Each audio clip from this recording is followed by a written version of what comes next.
Hello, good evening, everyone. Welcome to tonight's Festival of Debate livestream. My name is Joe Chris, and I'm from the not-for-profit social enterprise Opus Independence based in Sheffield. Now, the Festival of Debate is an annual programme that we run from Sheffield every year that brings communities together to discuss new ideas that shape our understanding of the world.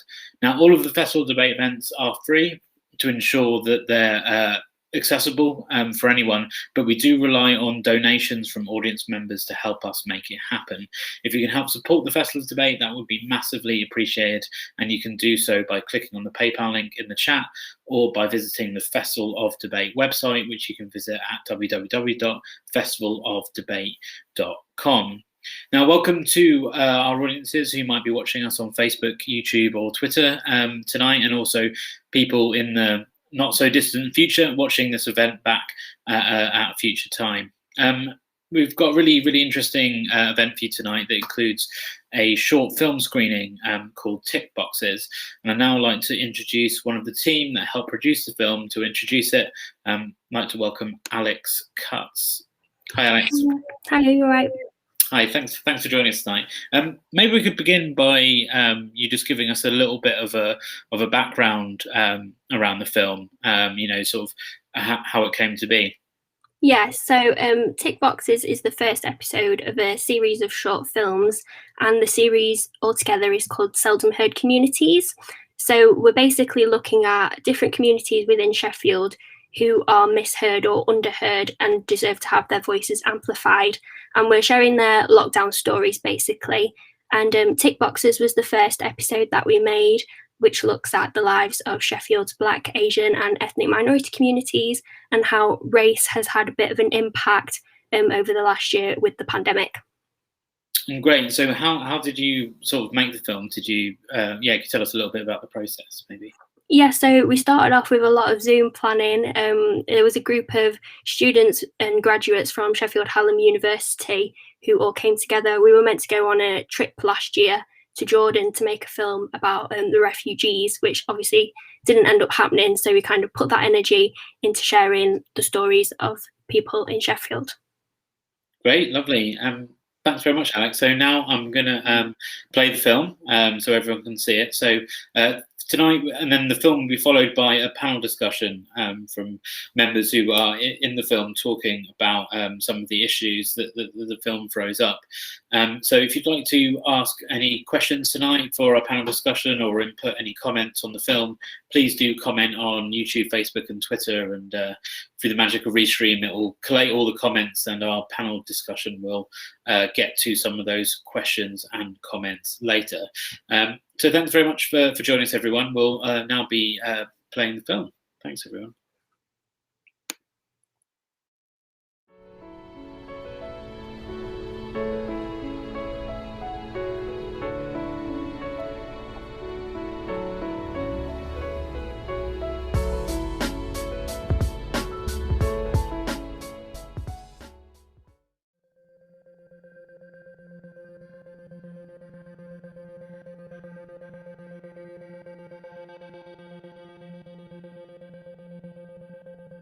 I do believe that COVID-19 unravelled or unveiled, I can say, the injustice and inequality of Black people.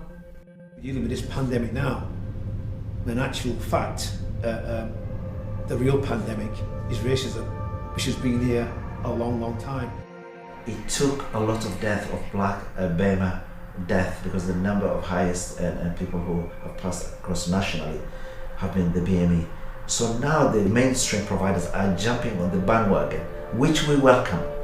We're not being dismissive and we're not just being critical for the sake of being critical. But the question becomes, that partnership should have existed before the pandemic.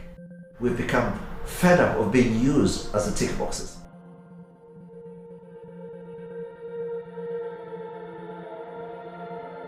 Are we ready? Yes. It's been severe, to be honest. We're already working with members of the Yemeni community and the BAME communities that are in areas of severe disadvantage. poverty, mental health issues. So we're working with individuals that are already struggling. And then you have COVID-19, which had a negative knock-on effect. People that were on minimum wage lost their jobs or furloughed.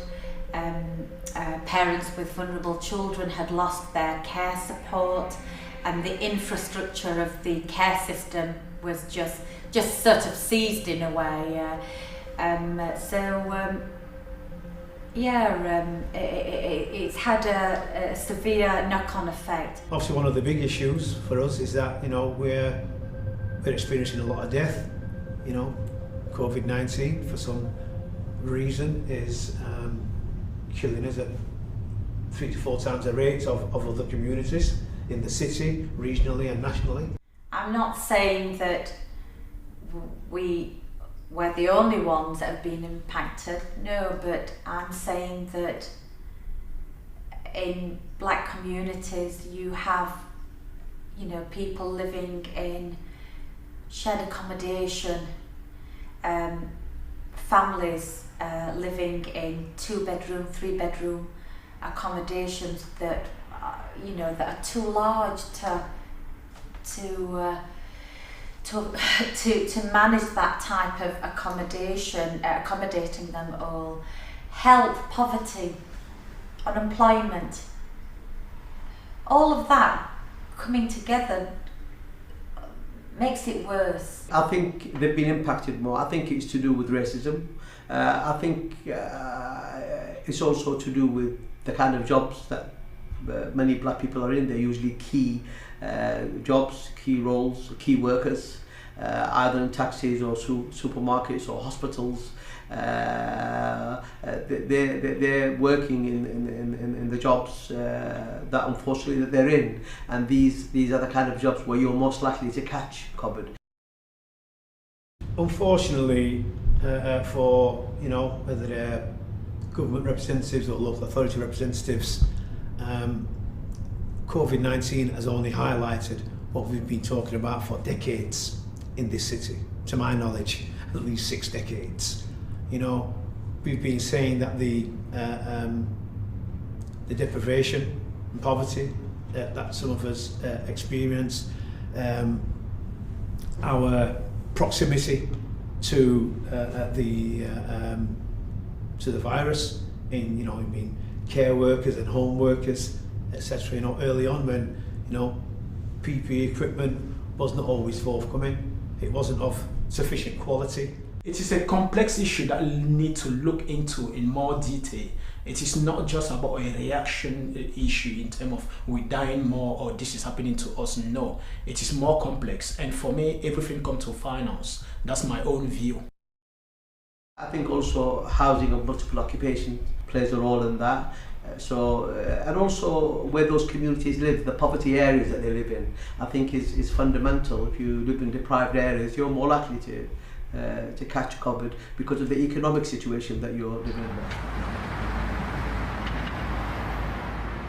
Well, it's the local authority have not played their part in supporting the BAME. The BAME in Sheffield makes 20%, 19 to 20% according to the census of the population of the wider. So if we make 20% of the population, and and yet no resources come our way, it is shameful to the mainstream and the statutory providers, because we are supporting them. For those of us who are in a key role position, the leadership position. We've been talking about these issues for a long time. COVID-19 has put the spotlight on that, and then post Black Lives Matters, etc. has put another spotlight on it. People feel like they have to do something now about the issues that they presented us with for far too long. They've been impacted, like most of the local citizens. They're not exception. Whatever the challenges are there, they have similar challenges. But the only more challenge they have for those who are unable to speak the language, it's difficult to make that phone call from home. So they are reliant on someone else to help them. So that's where we fit in. From my own perspective, the challenge has been communicational. I mean, the communication is not simplified to enable people on the ground to actually understand what the leadership want from them. The messaging that people have been getting has been confusing to a lot of people. People don't understand the rules that the government has laid down. We had a survey asking the women, how do you feel like this information? Do you understand? What do you understand? And how can you really help your family to actually prevent and protect themselves from catching the virus, the COVID-19 virus? And from that survey, we found that there is a lot of distortion of information there. And then we said, okay, maybe if we meet together, we can have a core understanding. And when we all understand what we are supposed to do, then it is easier for us to help others. I think one of the devastating ones was having people within our community that had suffered severely with COVID-19 and passed away. The ripple of that devastation went right through, within our communities. And I think the hard part was the way that the burial, the illness, that type of support that you could offer your neighbours, people that you know, and the way of grieving was very difficult. It changed, and I think we found that really hard. There's been a huge increase in the mental health services, and it became more difficult even for the organizations such as ours to access the mainstream services, because the mainstream, the top priority became the COVID-19. So when you call an ambulance, it takes time for them to come, and even if they come, because it's mental health issues, they are not well equipped. The ambulance services only react to emergency services. And I've been dealing with cases where there has been cases where suicidal cases, mental health issues, and it's very limited what the mainstream services can do, and that has become a huge impact within the community. Sorry, I'm really emotional about this because we had, individuals that had passed away, and really hard. And I think the BAME community coming together as one unit,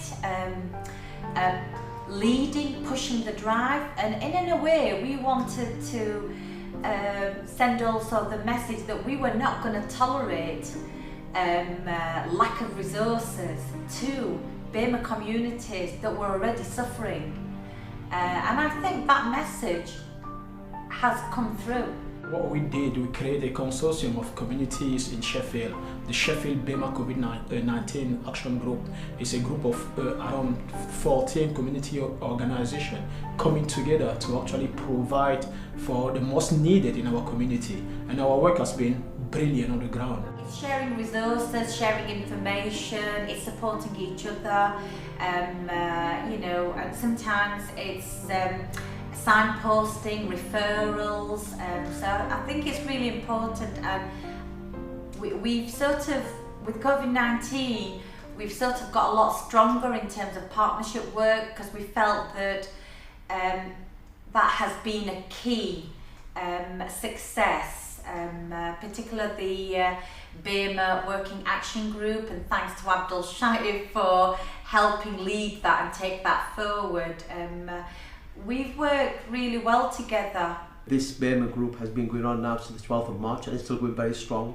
So we unify our system of delivering food, so we're not duplicating each other.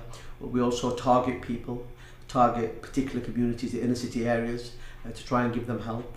And this BAME community has been a way of, for the first time in decades, where people have got together to try and help each other and support each other and look after each other. And I think it's gone extremely well. We are very close community knit. We have a WhatsApp group. We meet and we get information. If someone is lonely in a property, needs food, we will deliver food. If they need any following up their universal credit or funding or benefits, we will do that and support them. And if they have language barrier, we are able to advocate on their behalf. So it's advocacy, information, support, social gathering for those people who are isolated when they wake up in the morning, who are retired, who don't know where to go. They will come here, have a cup of tea, have dinner, and have interaction. And if they need any support in terms of language, fulfilling, we provide all that kind of support. Sadaka has a long history of serving, mainly the African diaspora and also any other community. And every single week, before the pandemic, we were receiving around 300 people a week. This was the sort of number that we will have. We provide a food pharmacy to the vulnerable people in the community during the pandemic. I volunteer here at Hadfield Institute. I volunteer with the Parent Support Network, supporting family with vulnerable children, children with disabilities, and vulnerable adults. I also volunteer with the food parcels. That's also providing food parcels for family with vulnerable children, vulnerable adults, and families with disabilities. We all have designated areas, and we also have designated groups. So each volunteer will do between 15 and 20 families.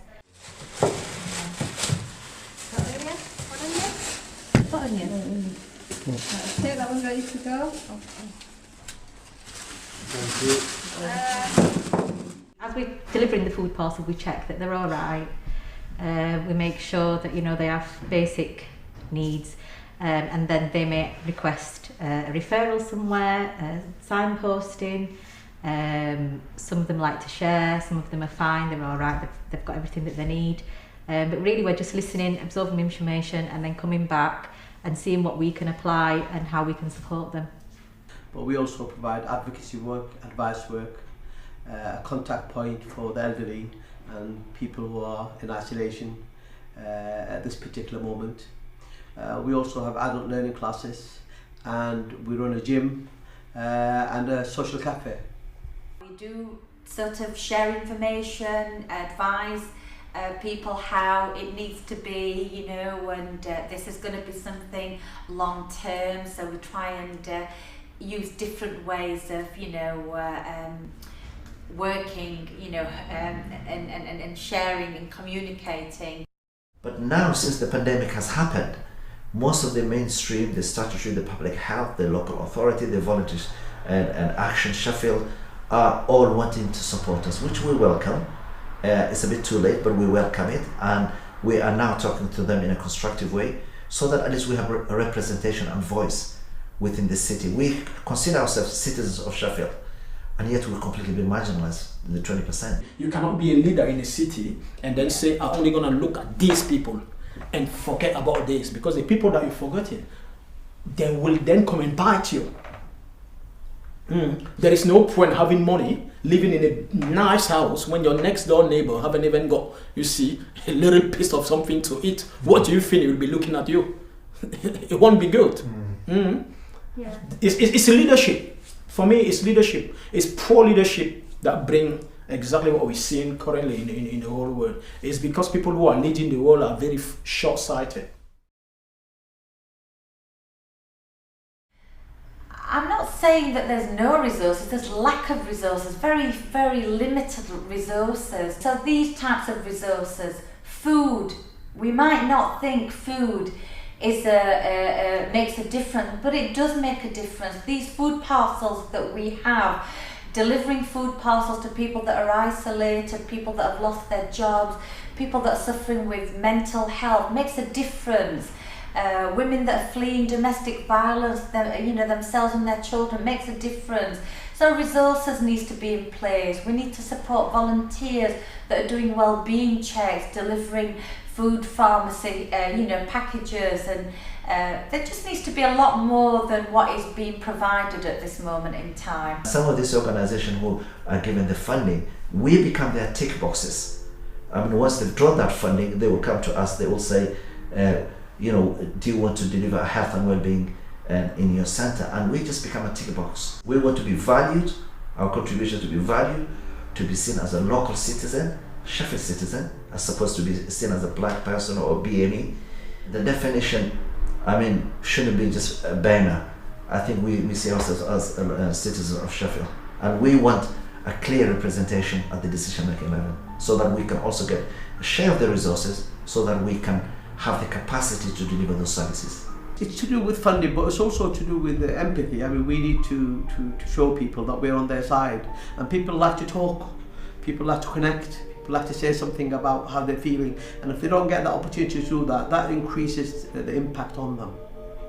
So we took initiative without funding. So for those of us in the leadership position, funding is not everything. It does help if you get the adequate resources. It does help to a certain extent. But we were genuine and passionate as to what we were doing. So we came together, and by coming together, we realized all of us are under investment and in disadvantage. So we did draw strength, and our strength was by coming together and having one voice, and then challenging the authorities under one voice rather than divide and rule. It is the result of our communication that will be the key. I mean, it's outcome on the ground. And I think many of our community also got that sense of the positive that you see what is currently happening is not what has happened in the past. That means we're talking to each other. It's just during this process of talking to each other that we want a real result, because our community have suffered. People who look like me and like others have suffered the most in this country. We're going to continue to provide clear information, transparent information, so we try and unravel the confusions of these guidelines that come through. We try and do our little bit and continue to strengthen the community organisations' partnerships. I think the next step is to work harder on the messaging, make sure that the messaging is much more clearer. I think that we need to not to fear the virus in a way where we don't connect with people, because that only increases the mental health issue. So I think there's a lot that we've got to do in terms of making sure that we connect with our communities much more. So we mobilized, had one voice, we talk regularly, we've devised one strategy, and we looked at the common themes, what we needed. So we put the advantage, the strength that we have within our organization, what are the weaknesses, and what are the opportunities that we can seize in terms of moving forward and working with the mainstream providers. So once we got our house in order, that's where we were constructively now engaging with the mainstream services. It will be too easy for me to blame others, but what I've seen recently in Sheffield over the past 6 months has been collaboration again, and looking exactly into what has gone wrong. And I'm pleased to say that many of these people acknowledge their failure and they want to change.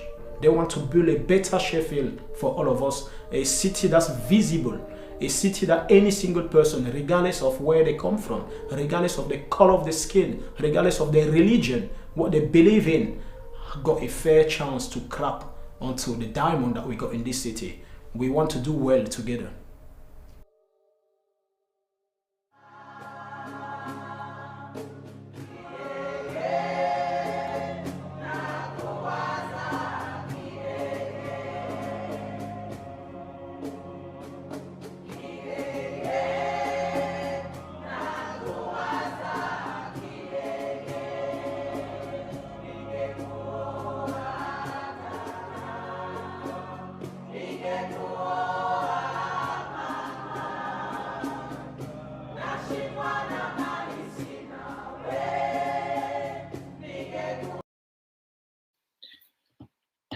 Hello, everyone. Welcome back. And thanks for all of you for staying with us and watching that really, really powerful documentary. I'm now going to bring in 3 panelists for tonight's panel discussion, reflecting on some of the issues that film raised. So first up, I'd like to welcome Muna. Hi, Muna. How are you? Hello, I'm okay, thank you. Lovely. Now I'm going to welcome Abdi Rial as well. Hi, Abdi. Thank you for joining us. And lastly, also going to welcome Adam Youssef as well. Hi, Adam. Hello. Hello, hi.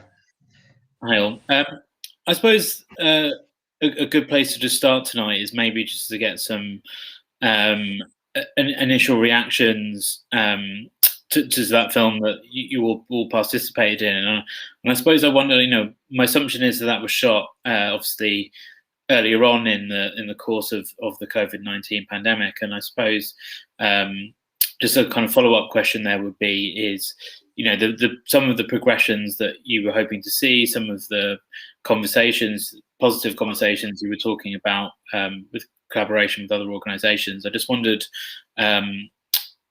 where they were at now. Maybe let's start with you, Muna, on that. And there's a stronger relationship with many BAME organisations, and I think with the pandemic, but also leadership, we have some great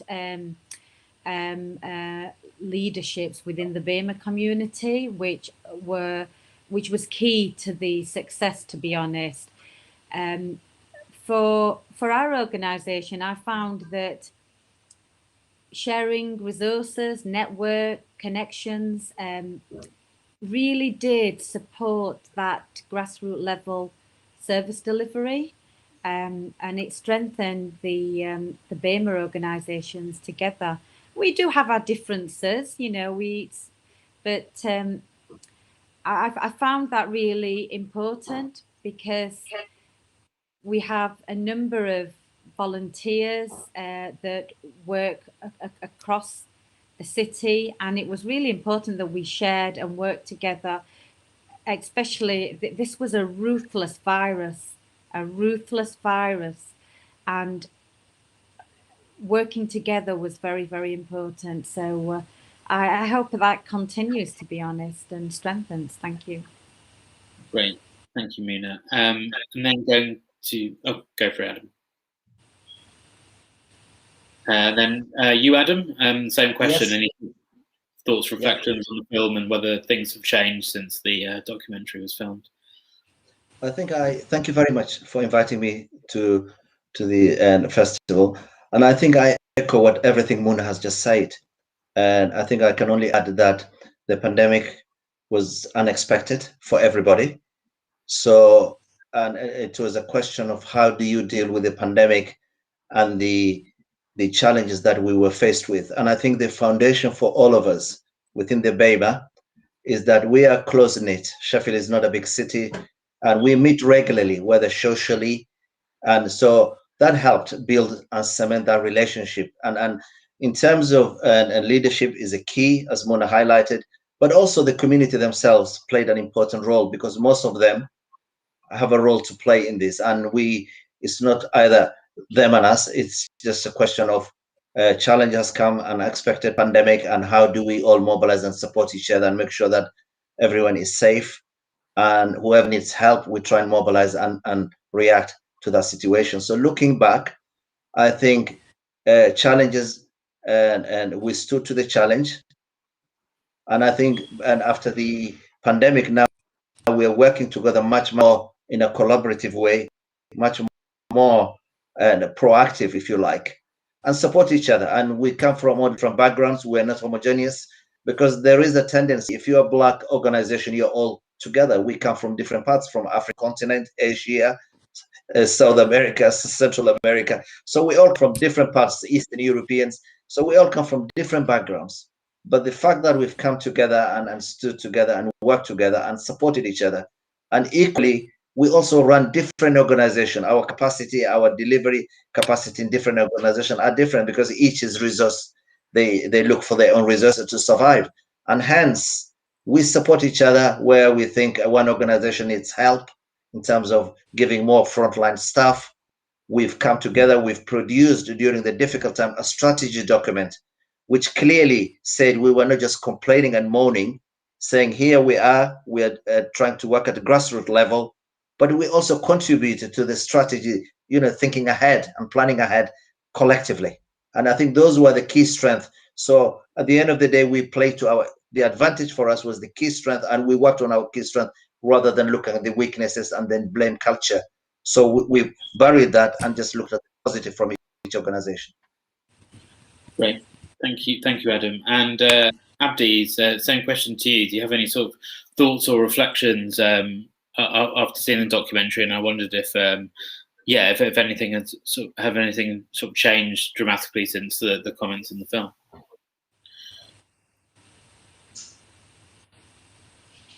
Oh, I can't hear you, Abdi. I'm wondering if you're try now.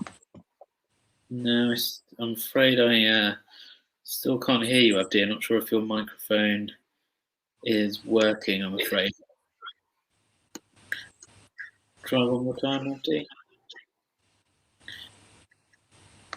Still, Abdi, we'll come back to you in a minute, hopefully, once the microphone is working. We're going to go to, I suppose, well, I think it's good. I'll bring in one of the questions that has come through on YouTube, which is around what your hopes are for the Sheffield's recently established Race Equality Commission, perhaps in addressing, or at least highlighting some of the inequalities that are raised in the film. And maybe I'll start with you, Muna, on that question.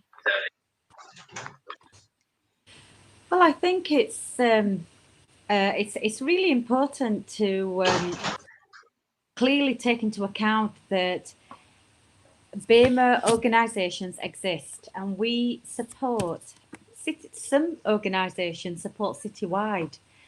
What I cannot understand is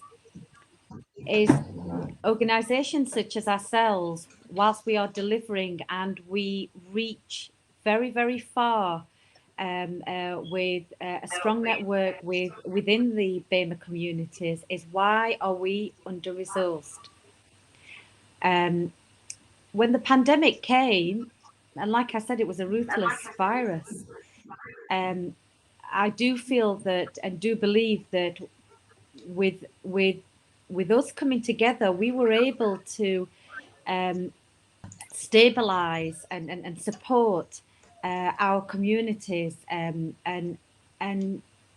but we need to clearly understand why resources weren't put into place, why organisations within the BAME community are not recognised for the services that they provide, and they are key services. There has been clear injustice and inequality, even right across health, which has impacted, and has impacted within the BAME community. Like I said, I have seen with the community champions that we have worked with, we have seen death that shouldn't have really happened. And that there are still questions, and in terms of those areas, we are working very closely with parents with vulnerable children who lost their support, their resources, and there has been severe inequality right across the border, but particular within health. So I think there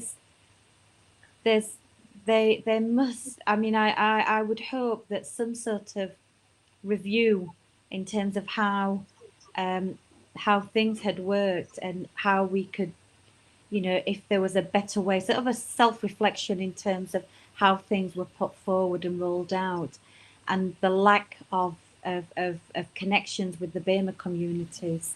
So. Thanks, Muna. Maybe I'll come to you next, Adam. I suppose, speaking specifically a bit more, looking at the Race Equality Commission.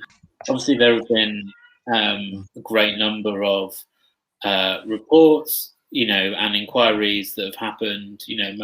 One of the most recent ones was the Lamy review it was just a few years ago, and a lot of those recommendations that came out of that report from the Lamy review are the vast majority of them are still yet to be delivered by central government. And I know that there is a very understandable, perhaps, questioning of the benefits of sometimes of another kind of advisory review and an inquiry. So I suppose, maybe thinking specifically around your thoughts and reflections on that, what are your hopes that, that what might come out of Sheffield's recently established sort of Racial Equality Commission? What do you hope for it?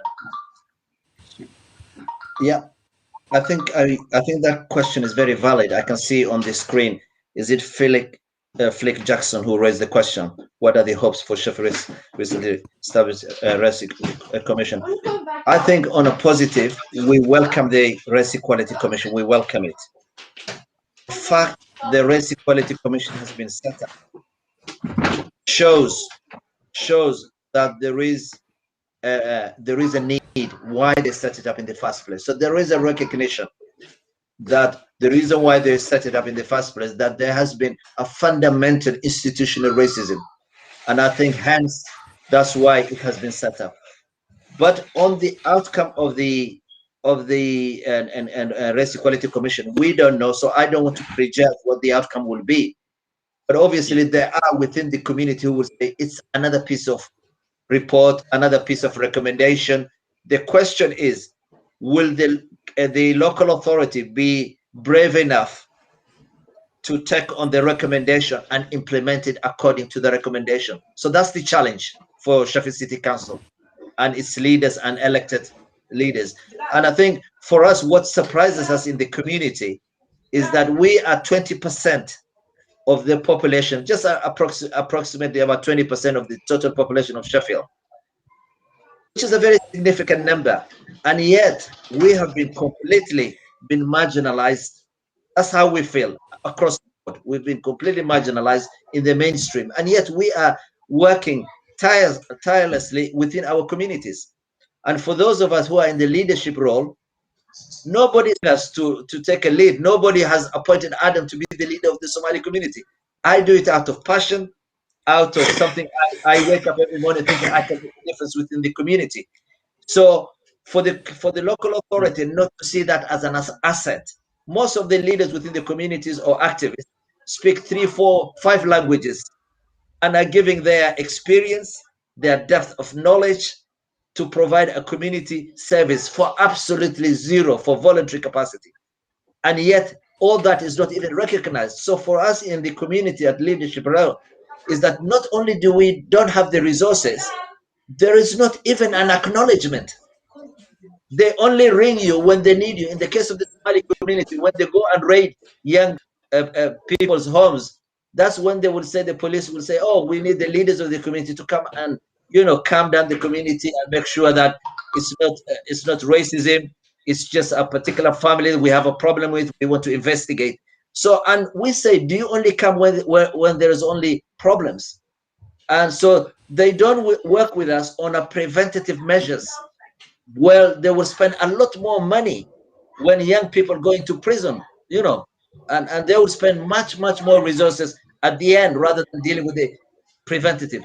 So we, in a sense, are frustrated, but to be constructive, we just want to work within the mechanism that is in place and try and channel that in a constructive way and say, how do we move forward? Bygone, and we can learn some lessons from this. But the fundamental for us is we don't just want the Race Equality Commission just to be set up as a, if you like, a whitewash. What comes out of that, that is when we will say, well, the job is well done. Otherwise, it's only half cooked. Recommendation come out and the report just sits in a filing cabinet somewhere. Great. Thank you, Adam. Abdi, is your microphone working? Say a quick hello. Sorry for. Can you hear me now? Yes, I can. Yeah. Thank you very much. Thank you very much. I will welcome. I'm very happy actually to join this and to be invited for this panel. The issues in here are very complex and very complicated, and they are not new actually. I've been in this country for 30 years, and I was hearing these issues every time I came into a meetings. I used to hear about racism. I used to hear about racial equality. I was, hearing about the complaint that most of the communities are doing in terms of funding and all that. I appreciate the role of the community leaders they play in this pandemic time and before, and the role they are going to play in the future as well.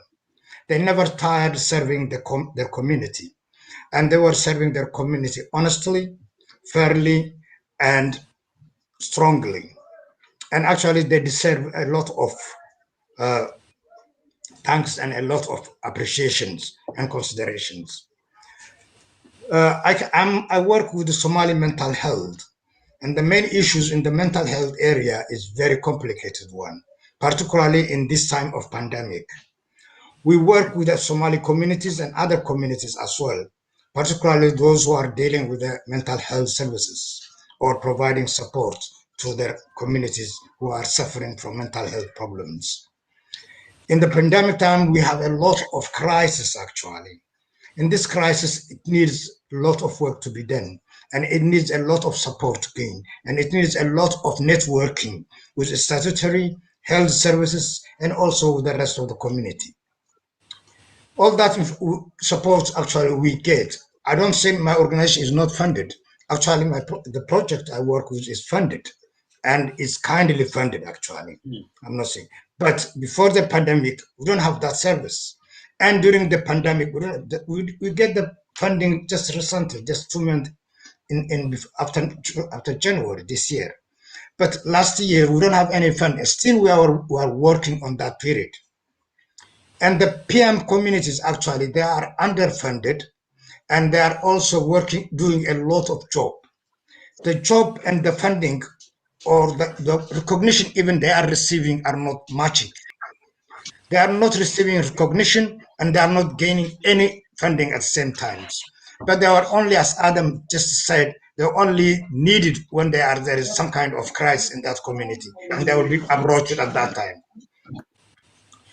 I have been in the discussion during in January, I suppose, during the Race Equality Commission's meeting with the communities and listening. I participated in that panel, and actually I didn't hear anything. And the point I raised at that time was, what about the support the people who are the new refugees newly arrived refugees that have been actually getting no support? They don't have any communities, organizations, they don't have any support at all. They have been just wandering around in Bangrave area, in Bejol area, and you'll find them in many areas in Brumwell area.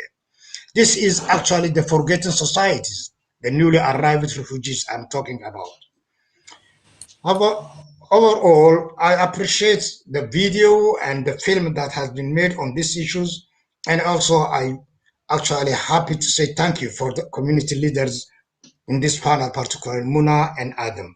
Thank you very much for the panel as well. Thank you very much, Abdi. I'm going to go to, I was compared to a question from Jay Drake here, which potentially you've both touched on, Abdi and Adam, because he talked very, movingly about how organizations pre-pandemic, a lot of your services were underfunded. And maybe, and one thing about the COVID-19 pandemic is that it has exposed inequalities that already existed. But, maybe perhaps it's instigated some action and at least addressing and exposing those inequalities. At least we're at the beginning, potentially, of that journey. And the question from Jay, I suppose, is maybe touching on that, which is, has there been any way that COVID has somehow helped your organizations, potentially, opening up new opportunities or making you aware of certain needs in the community? So, Muna, let's start with you. Has there been any, small silver linings for COVID in changing how your organization operates? Yes, it has. It's the after the pandemic, we found that our approach needed to change in terms of the way that we were working and the services that we were providing. So, for example, we were already providing advocacy and advice support to many of our service users, but within the pandemic, we found that parallel to that, with poverty also, because many of our clients and families are from inner city areas that are severely high rates of unemployment, people that are on universal credit and stuff. We found that food was really important. The fact that families were going to sleep, a child was going to sleep hungry, for me that was really hard to swallow, and we found many families within those situations while within the pandemic. Now, this is not something that's just happened within that period, it was before, but because of the work that we were doing, we identified that. So we created a food pharmacy, not a food bank, but a food pharmacy, which had sort of a flexibility, or not, you know, that they could call in, be referred by family members or volunteers, or even a service sometimes. And with that, we also delivered the well-being checks to see, because mental health in that period did rise. The rates of individuals that we had already been working with and not also working with, we identified mental health was a major issue. So we created the food pharmacist, and we're still running that. So we have around 192 families that we support, single families with vulnerable children, young people. So I think we sort of started to change the way we deliver, and we looked at increasing community champions that delivered grassroots level, that had a closer connection to the community, while people like myself were behind a desk and a community. So it was really important. So that was a major change, and I found that really key to the work that we delivered. Great, thank you, Muda. Go for Abdi. Yeah, I'll just add to what Muna say a very few words. Actually, getting funding and pandemic is not the main problem. The main problem is racism, and racism to change, we need actually to improve the social justice. We have to address that, and that is where the problem is. Therefore, unless we actually sorted out the problem of inequality that exists in the social justice system, therefore it is we don't only, you know, funding doesn't change anything, it just only facilitate to do some kind of support work and all that. But the main for change has to come from the basic, which is the social justice system to be approached and looked at it. Thank you. Great. Thanks, Abdi. Coming to you now, Adam. I mean, all I want to say is, just to add on that, is that the question, if I look at the question, has there been any way that the COVID has somehow helped your organization? I think the answer is yes.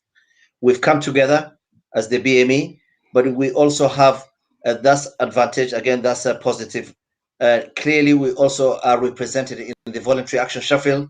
VAS have started opening up for the BAME and organization to decision making, and that means they're opening up for at the board level, so representation, and we are also speaking to the statutory decision making levels. The new CEO of Sheffield Council, Kate Joseph, we've had a number of meetings with her, and we've still got another future meetings ahead of us. So in terms of, has there been a difference? Yes, there's been more listening, but little and support, little funding here and there. We've yet than that, if you like. We want to be at the decision level so that we play an important role and hence feel we are part of the society rather than on the fringes, just on being marginalized. So that psychology has to change. We have to feel like being a part of the citizen of Sheffield rather than just being on the fringes where tick boxes come. And I also want to acknowledge and thank very much Sheffield Hallam University and the Sheffield Community Contact Tracing team led by Tom Hellier. They've done a wonderful job to make a difference. So the answer to the question, by just putting us into the social media arena, has also helped raise awareness. And we also want to thank the work they've done on behalf of the BAME. And can I just sort of, one of the things that we learned within our community also was, and within our organisations, ACT and Hadfield, was, and that was one thing that came out of this, was we understand what our value is, what we provide. We know what we are worth. Our BAME communities are not, we deliver a service. We are rich with our resources, with the skills that we are. So we have a value, and we want that to be recognised. We want the council, the policymakers at strategic level to be able to bring us and allow us to be on that, invite us in that round table. We are worth something. We are part of something. We deliver a service. We are key to the strategic level of Sheffield and at regional levels, and that needs to be recognised. If I just add on that, is that, if I just add, sorry, on that, on the point of the service we deliver at the community level is not costed. In the case of the Somali community, we did probably a few years ago, we were doing a business plan, and we put the value of the time of the trustees skill set to about 150,000 per annum, the time that they put into delivering the service.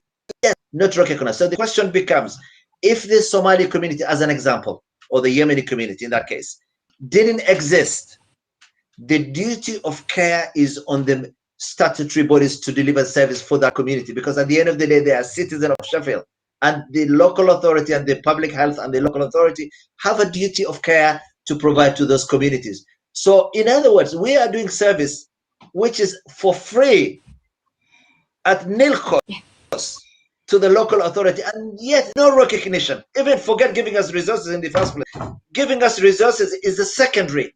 The primary is to recognize the enormous skill set within those communities delivering services for free. In the case of the Somali community, if some community members came to me and I'm trying to make an assessment needs of their issues, if they don't speak the language, they will go to the local authority or public health, and the local authority will have to use language line, which is £17 an hour, just to ask that person what their needs are.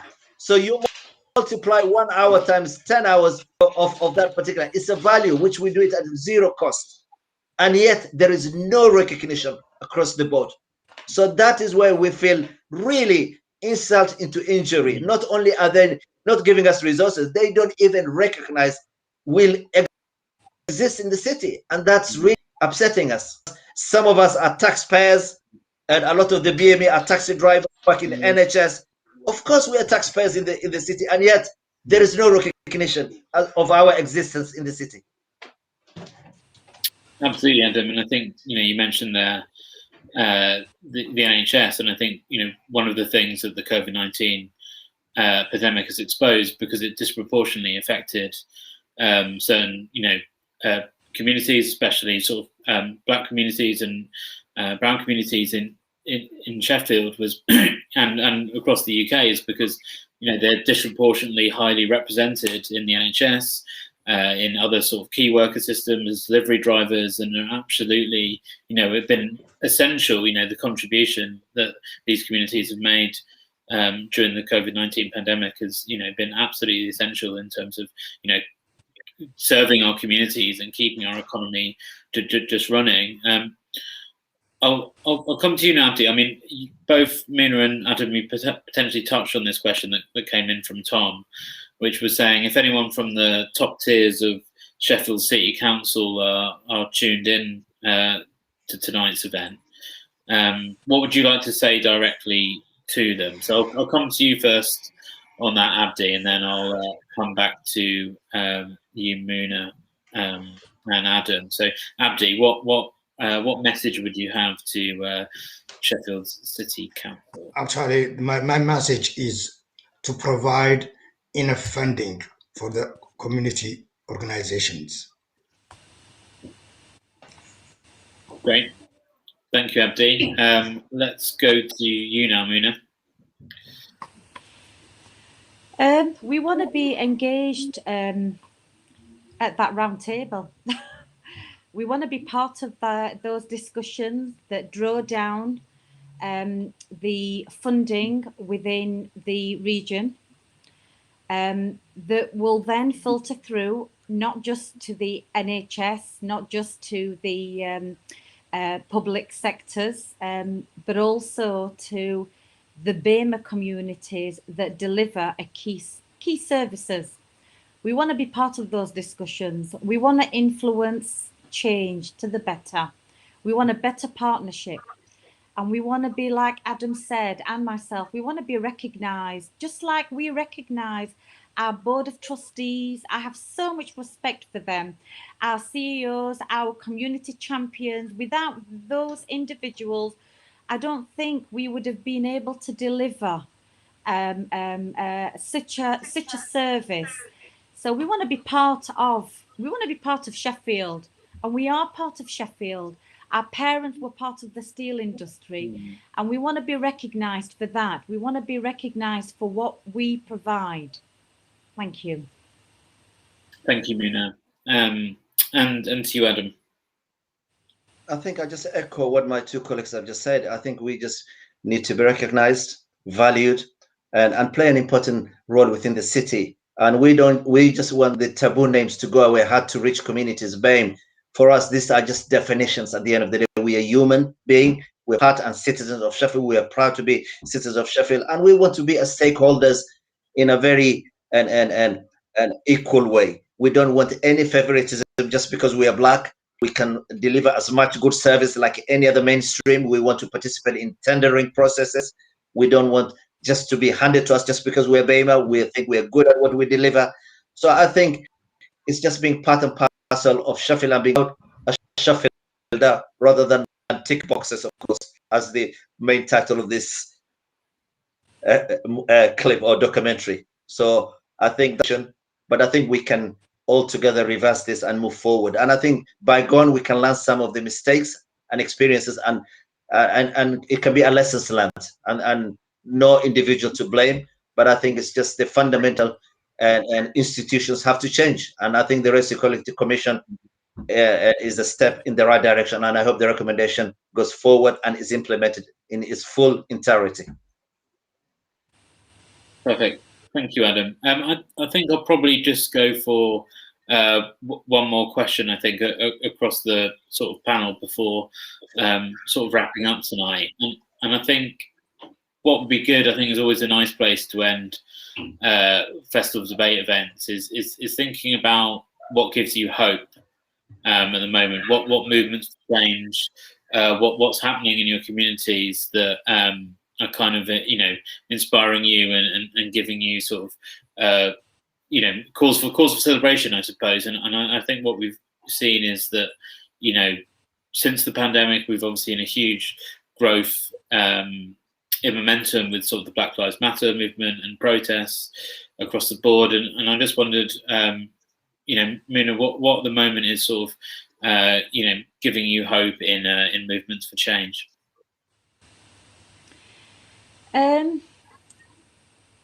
Empowerment, empathy.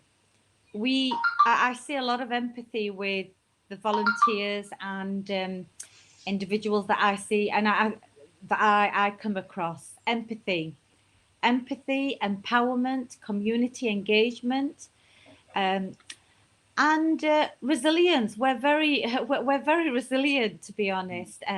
I found that with COVID, the steps were really steep, but we worked together collectively, all those individuals, groups, and not just within the Black community. What I really loved about this was that even within the white community, we worked together. I have families that come from the white community, and it was amazing how collectively we supported and worked together. And that's what gets me out of my home, keeps me going, working with volunteers that no matter that hardship, like I said, we saw death. You know, we saw people that we knew that passed away, and that was heartbreaking. But we persevered, and it was great to see individuals, volunteers, people coming together. We're united. That's what really gave us hope. Thank you. Lovely. Thank you very much, Muna. Abdi, I'll come to you next. What movements for change are giving you hope at the moment? Actually,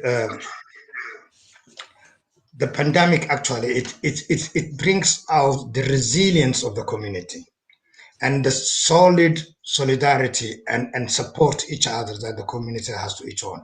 It makes this communities to survive again and to come closely, and the link between the communities became very strong. We work with mental health from different communities actually, and we start to support each other. They come to our help and we go to them. We also answer their calls and they answer our calls. We become very close and we work as a community together, all of us. And the pandemic, what it has brought is it proved actually the strength side of the community, of each community, which is the resilience. And every community in the PM became so resilient and so solid and dynamic. And that's what makes actually the pandemic period very strong thing. Lovely. Thank you, Abdi. And to you, Adam. Yeah, I think what gives me hope is Sheffield people are lovely people. And I think we work across the board, as Mona has just touched on. In the case of the ISRAC, the Somali community, we're based next to London Road. So it's the listed grade 2 building, which the Somali community have bought the building. And the fact the community have bought the asset, the building, and it's located in a very deprived area, we are very inclusive and outward looking. We call it safe haven for the Somali community, but outward looking. We have a cafeteria there where all kinds of people in the area, white, black, who will just walk in, have a meal together, and they use the center for martial arts. We have Chinese using the center for 3 days a week. So in other words, we're an inclusive community, not inward looking. So we are outward looking, inclusive, and embracing change together, because at the end of the day, the pandemic does affect everybody, whether you're black or white. That's not the issue. So I think we are all together for this, and that gives me hope. Is Sheffield people are very resilient across the board, and I think are lovely people, and who are have empathy, have humanity, and a very welcoming city. And I think hence why it's called the sanctuary city, where it means it embraces all the refugees who've come from all different backgrounds. In my case, I came from Somalia as a refugee 30 years ago. I saw Sheffield as my home, and I've raised children here. So we see ourselves as part of the society, although we work and support the most deprived community, but again, across the board, also the white and working class deprived in those areas, they can use our centers and have activities, programs, and we see as inclusive and outward looking, and we're common objective as citizens of Sheffield. And that's what gives me hope and answer your question. Lovely. Thank you very much, Adam. It's always, I think, lovely to end on a moment of hope. So I just wanted to thank you all so much for your contributions this evening. You know, I've certainly learned a lot myself, and it's been absolutely great to have you with us here as part of the Festival of Debate. So thank you so much, Muna, Abdi, and Adam. And I'd just like to say a big thank you as well to Alec Cutts and the team that made the documentary Tick Boxes, and of course the Sheffield Community Contact Tracers as well, who helped support that project and helped make it happen.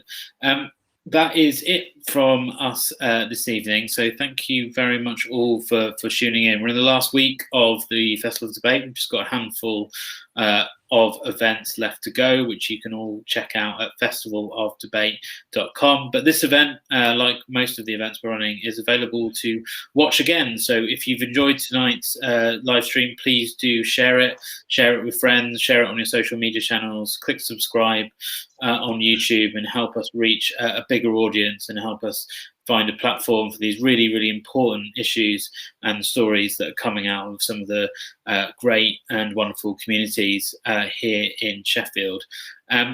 That's it from us tonight. So just another final thank you and goodbye from our panel. Thank you. Cheers. Bye-bye. Thank you very much. Cheers. Bye-bye.